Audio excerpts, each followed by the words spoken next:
Many times when I'm working with founders or CEOs that are looking to hire the first duplicate of themselves to kind of help them remove themselves more from the job, they say, you know, I can't make a training manual for this because my role is far too complex.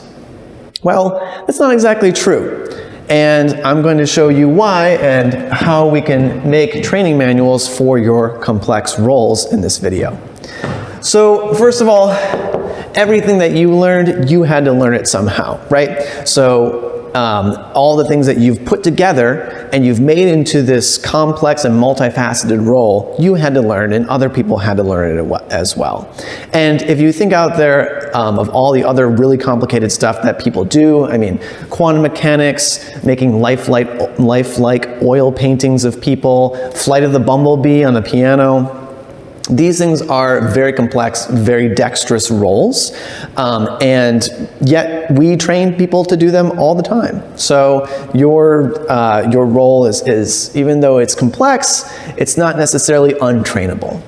And so probably the reason why you think it's too complex is because you have consolidated this information. So this happens all the time with veterans of a role, is that they get so good at what they're doing that they do it instinctually now. And they can't go back to, all the tiny little things that they did to make it work. This is why a lot of adults struggle with training their kids how to drive a car, is because they've driven so much that everything just comes to them naturally. And so then when they're trying to train their kids, they say, why don't you know how to do this, or know how to do that, or know how to do this? Because to them it's natural. But for someone who's just learning, they have to do it step by step. And it's hard for a veteran to break it down. But that is the solution here, is to break down the steps here. And the way we can do that is to ask ourselves questions. Why do we do it this way? How do we do that? And then try to bring yourself back to being a newbie at this level and say, what did I falter over in the beginning? What lessons did I learn back then, right? Okay, so usually there are two types of complicated tasks. Some of them go through steps, and some of them go through layers.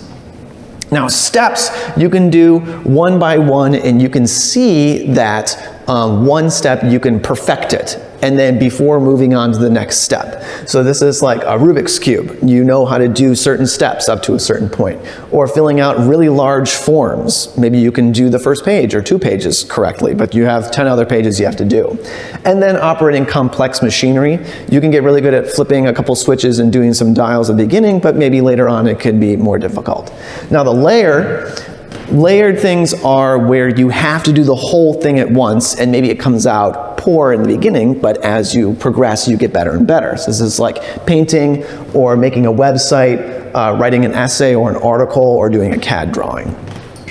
Now, most of the things that you as a founder or in a very, very complex role will have is both of these, right? So we can think of something like basketball, for example. There are steps such as shooting, dribbling, passing that you can perfect on, but really in order to perform, it's a layer. It's how well can you put all of those steps together, and then you can do that at a beginner level, an intermediate, and expert level.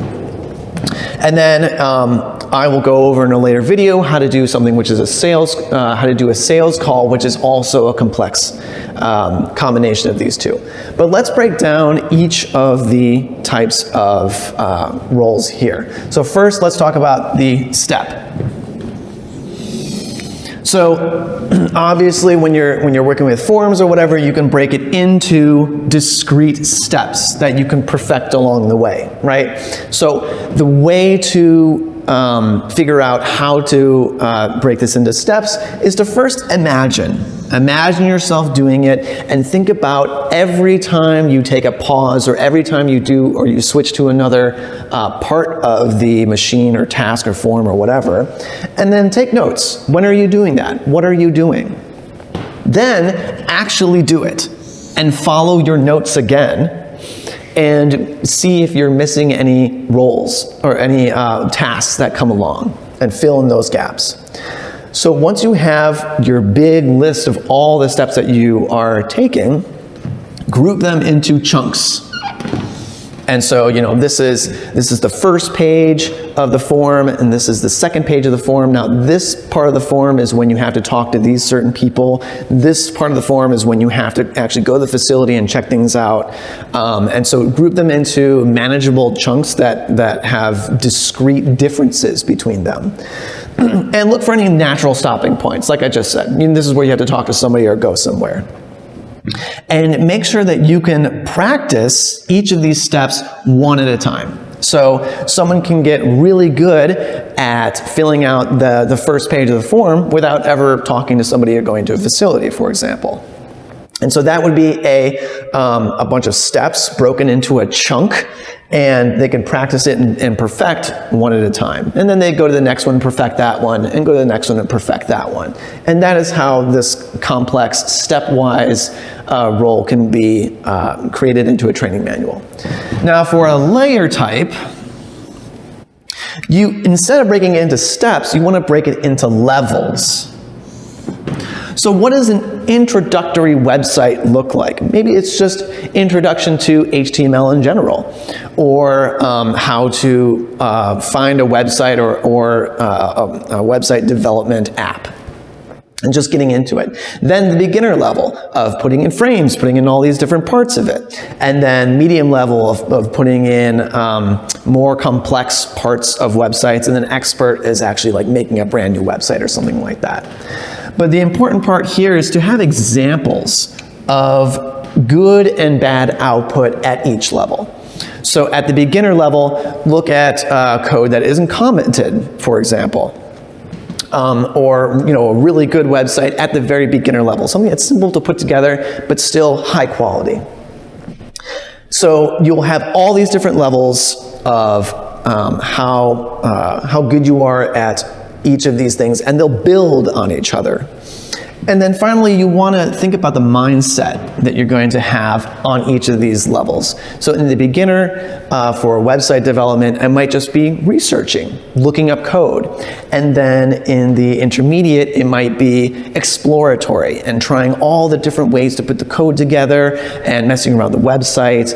And then in the expert, it might be in creative. Now you know how to put things together, and I want to be able to actually make a good website. And then finally, at the very end, it's like actually making something look really nice and perform really well.